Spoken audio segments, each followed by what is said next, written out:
नमस्कार दर्शकों, आपके अपने चैनल धर्मार्थ की गरुड़ पुराण अनुसूची के भाग 5 में आपका स्वागत है। गरुड़ पुराण के भाग 4 में आपने जाना कि कैसे कैसे जीवात्मा को यमलोक ले जाया जाता है। यमलोक से पहले वह मार्ग में बहुत सारी पीड़ा व यातनाओं को भोगकर अंतिम नगर बहुधर्म भीतिभवन पहुंचता है, जहां ब्रह्मा जी के पुत्र श्रवण देव भी रहते हैं। इनसे जुड़ी संपूर्ण जानकारी व कार्य आज हम आपको इस वीडियो के माध्यम से बताएंगे और यह भी बताएंगे कि यमलोक में जाने के पश्चात मनुष्य के पाप पुण्य का लेखा जोखा किस प्रकार देखा जाता है। प्राचीनतम वेद व पुराणों से जुड़े तथ्यों की सटीक जानकारी धर्मार्थ चैनल के अतिरिक्त आपको कहीं और नहीं मिलेगी।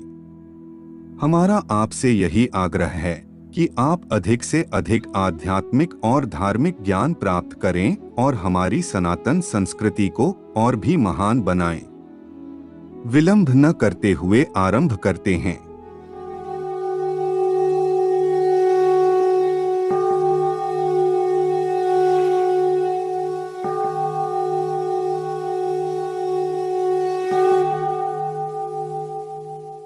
अब जीवात्मा 16 नगरों में से अंतिम नगर बहुधर्म भीतिभवन में पहुंचती है, जहां 13 प्रतिहार हैं जो ब्रह्मा जी के पुत्र हैं और श्रवण कहलाते हैं।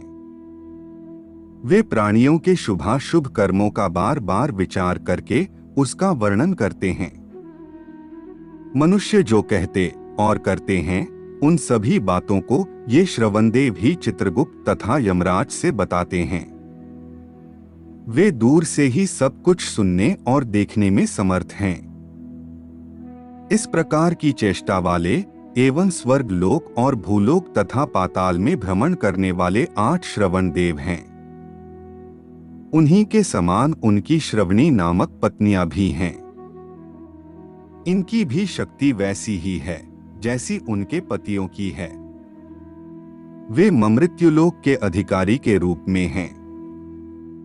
व्रत दान स्तुति से जो उनकी पूजा करता है उसके लिए वे सौम्य और सुखद मृत्यु देने वाले हो जाते हैं।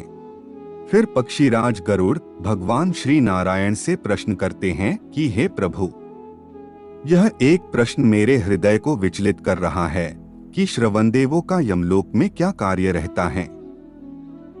किस शक्ति के प्रभाव से वे मानव कर्म को जान लेते हैं। वे कैसे किसी बात को सुन लेते हैं और उनको यह ज्ञान किससे प्राप्त हुआ है।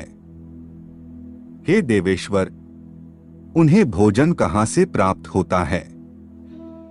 आप प्रसन्न होकर मेरे इस संदेह को नष्ट करें। पक्षीराज गरुड़ के इस कथन को सुनकर भगवान नारायण बोले, हे पक्षीराज, सभी प्राणियों को सुख देने वाले मेरे इन वचनों को तुम सुनो। श्रवण से संबंधित उन समस्त बातों को तुम्हें मैं बताऊंगा।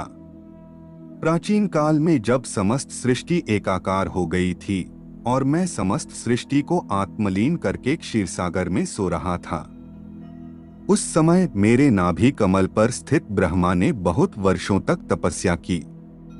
उन्हें एकाकार उस सृष्टि का पुनः निर्माण करने के लिए ऐसे प्राणियों की आवश्यकता थी जिन्हें लोक व्यवहार का ज्ञान हो। ऐसे में सभी देवताओं द्वारा की गई स्तुति से ब्रह्मा जी को प्रेरणा मिली और उन्होंने अत्यंत तेजस्वी एवं बड़े बड़े नेत्रों वाले श्रवण देवों को जन्म दिया। इस संसार में जो कोई जैसा भी शुभ या अशुभ बोलता है उसे वे अत्यंत शीघ्र ब्रह्मा के कानों तक पहुंचाते हैं। दूर से ही सुनने एवं दूर से ही देख लेने का विशेष ज्ञान उन्हें प्राप्त है। चूंकि वे सब कुछ सुन लेते हैं, उसी के कारण उन्हें श्रवण कहा गया है। वे आकाश में रहकर उस प्राणी को परस्पर देखते रहते हैं और जब वह प्राणी यमराज के सामने उपस्थित होता है तो उसके शुभ अशुभ कर्म व पाप और पुण्यों का विवरण चित्रगुप्त द्वारा श्रवण देवों से पूछा जाता है। फिर चित्रगुप्त उसके कर्मों का लेखा जोखा धर्मराज के समक्ष आकर कहते हैं कि इस प्राणी ने धर्म, अर्थ, काम और मोक्ष तीनों क्षेत्रों में किस प्रकार का कार्य किया है। हे पक्षीराज गरुड़, संसार में धर्म, अर्थ, काम और मोक्ष ये 4 मार्ग हैं। जो उत्तम प्रकृति वाले प्राणी हैं वे धर्म मार्ग से चलते हैं। जो अर्थ अर्थात धन या संपत्ति का दान करने वाले प्राणी हैं वे विमान से परलोक जाते हैं। काम यानी जो प्राणी दुखियों की सहायता करने वाले तथा उनकी इच्छाओं को पूरा करने वाले हैं वे अश्वों पर सवार होकर प्रस्थान करते हैं। जो प्राणी मोक्ष की कामना रखते हैं तथा भगवत प्रेमी होते हैं वे हंस युक्त विमान से परलोक को जाते हैं। इनके अतिरिक्त प्राणी जो धर्म को नहीं मानता और पापी व्यक्ति होता है वह पैदल ही कांटों तथा पत्थरों के बीच से कष्ट झेलता हुआ असिपत्र वन में जाता है।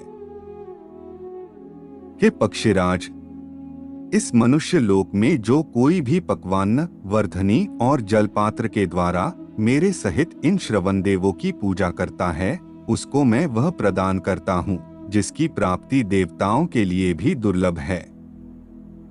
भक्तिपूर्वक शुभ एवं पवित्र 11 ब्राह्मण तथा 12वें दाम्पत्य ब्राह्मण जोड़े को भोजन कराकर मेरी प्रसन्नता के लिए पूजा करनी चाहिए। ऐसा मनुष्य सभी देवताओं की कृपा दृष्टि में आकर सुख प्राप्त करता है।